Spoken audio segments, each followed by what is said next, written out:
Serial The Finding Jacob memang sudah berakhir tanggal 29 Mei 2020 lalu. Namun sampai video ini dibuat, masih belum juga terungkap siapa sebenarnya pelaku pembunuhan terhadap Ben Rifkin dalam serial tersebut. Meski dari judulnya memang kita sudah tahu serial ini tidak terfokus pada kasus pembunuhan Ben, tetapi lebih kepada cerita bagaimana keluarga Jacob berusaha untuk melindungi dan menemukan cara supaya Jacob terbebas dari tuduhan meski banyak bukti yang memberatkan Jacob. Serial yang diangkat dari novel karya William Lande ini berkisah tentang Jacob yang dituduh telah melakukan pembunuhan terhadap rekan sekelasnya di sekolah, Ben Rifkin. Berbagai upaya telah dilakukan orang tua Jacob untuk menemukan cara supaya anaknya terbebas dari tuduhan, hingga sampai pada terungkapnya kisah kelam keluarga mereka dan adanya keterlibatan orang di masa lalu dalam kasus tersebut. Untuk lebih jelasnya, kalian bisa tonton video sebelumnya tentang cerita singkat serial The Finding Jacob di pojok kanan atas ya. Hingga serial ini berakhir, belum juga ditemukan titik terang siapa pembunuh Ben Rifkin yang sebenarnya. Penonton pun turut menduga-duga, termasuk saya. Karenanya video berikut mencoba memaparkan alasan 5 karakter ini mungkin saja adalah pelaku pembunuhan Ben Rifkin. 5 karakter tersebut murni berdasarkan dugaan saya saja ya, boleh setuju boleh tidak. Yuk langsung kita ke poin yang pertama. Terduga pertama tentu Jacob Barber. Meski kepada polisi dan pengacaranya, Jacob mengaku sudah menemukan Ben dalam keadaan tergeletak tak bernyawa. Lantas, apakah benar cerita Jacob ini bisa dipercaya setelah berbagai bukti yang ada?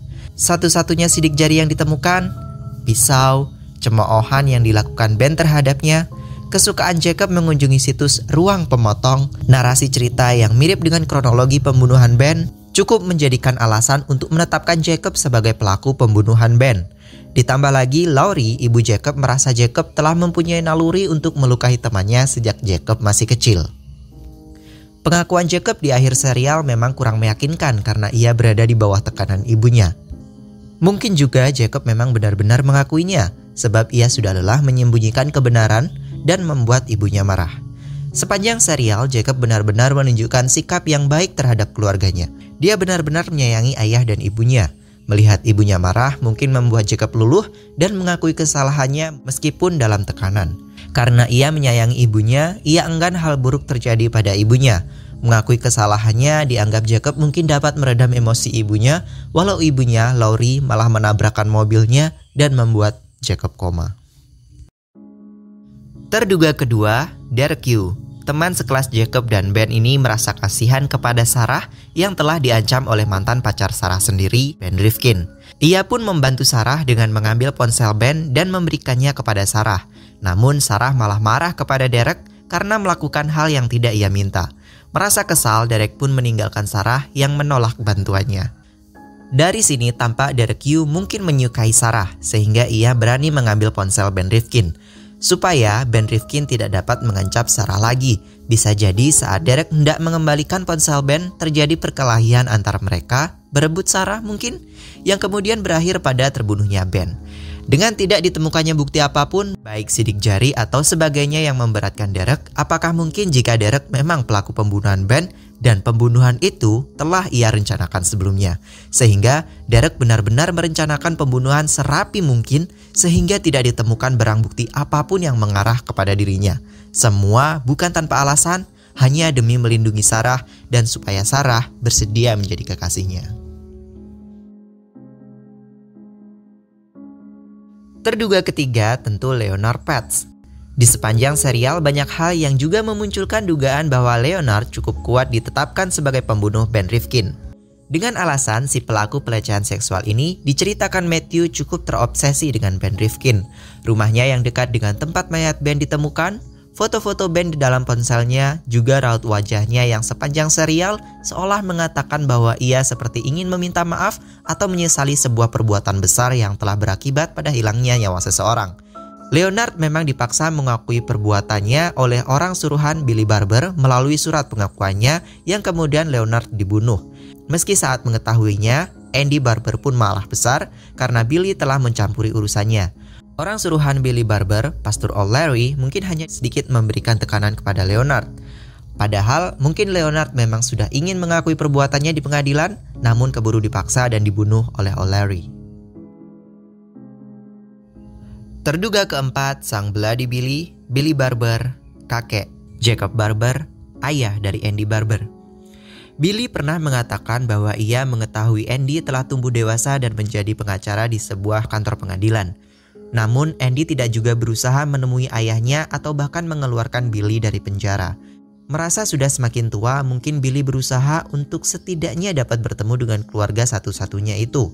Dengan bantuan temannya, Pastor O'Leary, yang berusaha membantu Billy untuk memastikan keluarga Andy dalam keadaan baik-baik saja, termasuk Jacob. Hingga Billy mendengar kabar bahwa Ben seringkali membuli Jacob, sebagaimana keterangan Joanna, pengacara Jacob, sehingga cukup menjadi alasan mengapa Billy memilih Ben untuk dibunuh karena ia enggan cucunya terus disakiti. Memang tidak ada bukti yang mengarah pada kemungkinan Billy sebagai pelaku langsung. Bisa jadi ia hanya otak dan pelakunya adalah orang suruhannya, Pastor O'Leary. Tentang jejak pembunuhan, sepertinya O'Leary sudah terlatih untuk melakukan pembunuhan tanpa meninggalkan jejak, sebagaimana yang ia lakukan kepada Leonardo Petz. Mungkin Billy juga tidak menyangka bahwa justru cucunya, Jacob, yang malah menjadi terduganya. Maka dari itu, O'Leary terus mengintai rumah Andy bukan bermaksud untuk menimbulkan kecemasan, tetapi lebih kepada bermaksud untuk memastikan keluarga Andy dalam keadaan baik-baik saja dan tidak diteror oleh orang yang tak terduga. Sembari Billy memastikan ada orang yang cukup kuat untuk dijadikan alibi atau kambing hitam atas kasus pembunuhan Ben. Lalu mengapa Leonard Petz yang dibunuh oleh O'Leary atas suruhan Billy? Ada kemungkinan Matthew, korban Leonard, merasa tidak puas atas laporan pelecehan seksual yang ia ajukan tidak kunjung diproses dan berakhir pada penahanan Leonard. Sehingga Matthew menjadikan peluang kasus pembunuhan Ben untuk menghilangkan nyawa Leonard dengan bekerja sama dengan Billy. Entah Matthew mengetahui atau tidak bahwa pelaku pembunuhan Ben adalah orang suruhan Billy, namun Matthew yang tidak hadir untuk menjadi saksi dalam persidangan mungkin malah pergi ke penjara di mana Billy berada dan mengatakan kepada Billy bahwa untuk membebaskan cucu kesayangannya, maka Leonard Petz cukup kuat untuk dijadikan kambing hitam.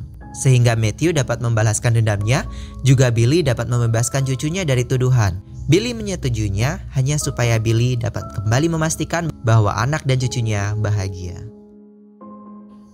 Terduga terakhir, Neil Lee Judice. Rekan kerja Andy Barber ini dikatakan oleh pimpinan kerja Andy bahwa ia sangat ingin dapat menuntaskan sebuah kasus sehingga dapat naik jabatan, atau setidaknya dapat mempunyai karir yang cemerlang seperti Andy.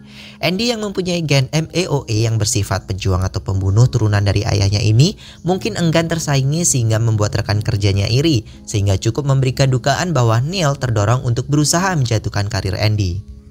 Lalu mengapa Ben? Lagi-lagi kenakalan remaja dan bullying cukup beralasan dan seolah menjadi masuk akal jika Jacob Barber dituduh membunuh Ben Rifkin. Neil mungkin sudah mengetahui bahwa Ben sering membuli Jacob.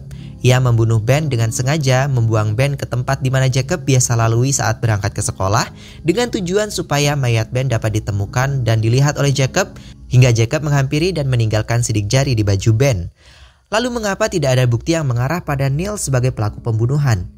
Ingat, Neil adalah pekerja di kantor pengadilan. Ia tentu mempelajari betul bagaimana cara para pelaku pembunuhan menghilangkan jejaknya. Selain itu, tampak selama persidangan, Neil lebih banyak menyinggung soal ayah Andy, Billy Barber, dan seolah mengarah kepada Andy yang paling diberatkan dalam kasus pembunuhan Ben Rifkin. Tidak lain bahwa tujuannya tidak hanya Jacob Barber, tetapi juga turut menyeret ayahnya Andy Barber dalam tahanan. Dengan ia menjadi pengacara keluarga Rifkin, menjadi pengacara sebuah keluarga korban pembunuhan, jika berhasil menangani peradilan, tentu karir Neil dapat lebih baik. Itulah 5 karakter yang mungkin saja menjadi pelaku pembunuhan Ben Rifkin dalam serial Defending Jacob. Dugaan ini murni hanya dugaan saya semata ya, karena saya terlalu larut dalam serial, di samping jalan cerita yang juga mengajak menontonnya untuk dapat menerka siapa sebenarnya pelaku pembunuhan Ben Rifkin. Kata sutradaranya sih, dengan Jacob yang koma di akhir serial, dapat memberikan peluang untuk Defending Jacob season 2 dapat diproduksi. Semoga sequelnya segera dibuat ya, jadi kita bisa tidur nyenyak. Sekian video kali ini. Oh ya, menurut kalian gimana nih dengan 5 karakter ini? Apakah dugaan kalian juga sama dengan poin-poin dalam daftar ini? Tulis di kolom komentar ya. Jangan lupa like, komen, dan subscribe 5 poin untuk tahu lebih banyak hal-hal menarik lainnya. Sampai jumpa di video selanjutnya. Terima kasih.